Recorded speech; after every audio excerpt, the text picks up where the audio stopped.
What are you doing in my swamp?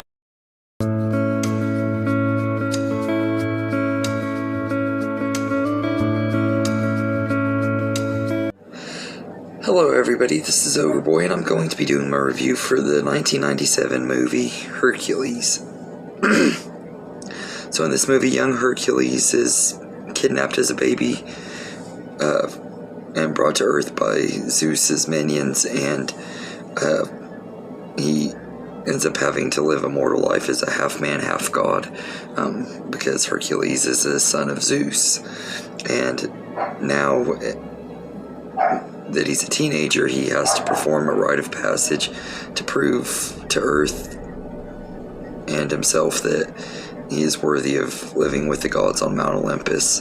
And with his sidekick Philoctetes along for the ride, Hercules must learn how to use his strength and defeat a series of evil creatures, and also defeat Hades from taking over Mount Olympus.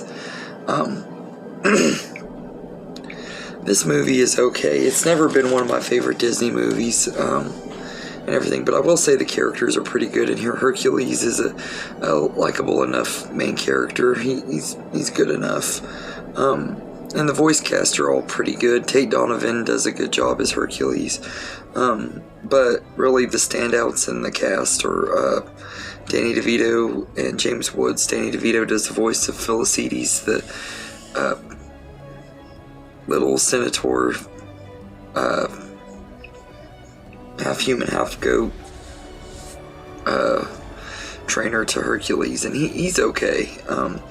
I think he does a pretty good job. It's not one of my favorite roles of Danny DeVito's. I know a lot of people say this is one of their favorites. I personally don't see why. He's good and everything, but he sounds just like Danny DeVito, which is fine. I mean, he's lovable and everything. It isn't like a standout performance or anything, or a standout character. And James Woods does the voice of Hades, the villain of the movie. And I will say Hades is a pretty good villain. Not one of my most favorite Disney Renaissance villains, but I think he's still pretty good. And James Woods especially is just absolutely great in this movie and does an excellent job bringing Hades to life. He brings a lot of charisma to the character and does a really great job. As far as the story goes, I feel like the story could have been better written. It's full of predictable cliches. You know how this movie's going to play out from the very beginning, and everything it's a combination of the Hercules story mixed with the Superman story of man having to save people on Earth and stuff and everything. Like I got a lot of Superman vibes from this movie, which was kind of cool and everything. And there's some cool little things in here, and there are some pop culture references that have also made the movie dated too. Like they wear shoes called Air Herc and everything, like paying homage to Air Jordans and stuff, which were really big in the 90s. You could tell when this movie came out because of that.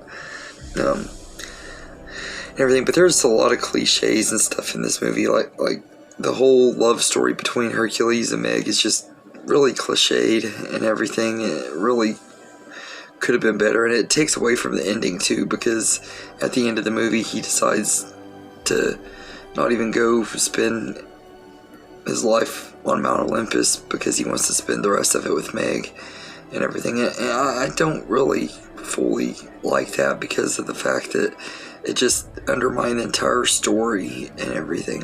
I feel like he should have gone to Mount Olympus when he was given the chance to at the end of the movie, and it didn't work for me, and everything. And I don't really think Meg is that much of a likable love interest anyway. I feel sorry for her for having her heart broken and stuff, but she just isn't as likable as a lot of people make her out to be. She's an okay character and everything. She just isn't one of my favorites and everything. This movie is one that a lot of people I know love to say how underrated it is and everything. I've never really seen that. Ever since this movie came out in 1997, everybody I knew at school made a huge deal about this movie and everything. So I really just was not interested in Hercules near as much as the other kids and stuff, so I've always felt more that it was overrated than underrated, and everything. And the more time goes on and stuff, the more that people say it's underrated now, the more overrated I feel like it becomes, and everything. And the songs in here are okay. I think Go the Distance is easily the best song in here, but the song that Meg sings, I won't say I'm Falling in Love, that song's okay. Not one of the best Disney love songs, but it's okay. But Go the Distance is definitely the best song in the movie, and Michael Bolton's version that plays through the end credits is pretty good, and everything. I like his version a lot too, but I like the version that's in the movie just fine. And everything. It's probably the only song that I really listen to from this movie, really. And I don't really listen to it very often, to be honest with you, because I just don't really care for this movie a lot. I don't think it's a bad movie by any means, so there are way worse movies out there and everything, but I do feel like that this one is one of my least favorites of the Renaissance era, and has some of my least favorite songs from the Renaissance era. And the animation is pretty good. I think it looks fine and everything. I'm not big on the character designs. Ever since I was a kid, I just never really liked the character designs of the way Hercules and all of them looked and everything. They just kind of were too cartoony for me. Even as a kid, I thought they just weren't as well designed as other animated movies from that era and everything, but it was okay. But I feel this movie could have been so much better, and everything. The ending just kind of ruins this movie for me. Like it felt rushed and everything. We don't even really get a good fight scene between Hercules and Hades and stuff like that. Like, I just feel like this movie had so much more potential than it did, and most of it was just montages of him beating up different serpents and stuff and falling in love with Meg and stuff. It just wasn't really interesting. They had so much potential with this movie, and it could have been so much better than it was and everything. But that being said, it's not one of Disney's very worst movies. It's not one of their best either. It's just one of their more mediocre movies. It's one that I can handle watching it every now and then. I don't mind watching it every so often, or if I'm watching going through the Disney movies and stuff, I don't mind rewatching it. It's just not one that I personally go out to rewatch. I don't go out of my way to watch it just because I'm like a big fan or anything. So I just think it's an okay movie, and as time has gone on, it's still just mediocre. It's never became one of my most favorites. The nostalgia doesn't hit for this movie the way it does other Disney movies and everything. I just find it to be an okay time. It was one I watched quite a bit as a kid, but not really because I wanted to, and that could be part of why it's not one of my favorites too, is it was one that I watched a lot more than I wanted to as a kid, because my brother was really into this movie. He liked it a lot more than I did, but and I also think there are just much better versions of Hercules out there. If I'm gonna watch Hercules, I'd rather watch other versions, but this version is okay.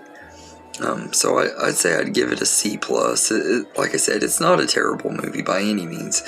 Everything is pretty good. I just don't think it's as good as some people make it out to be.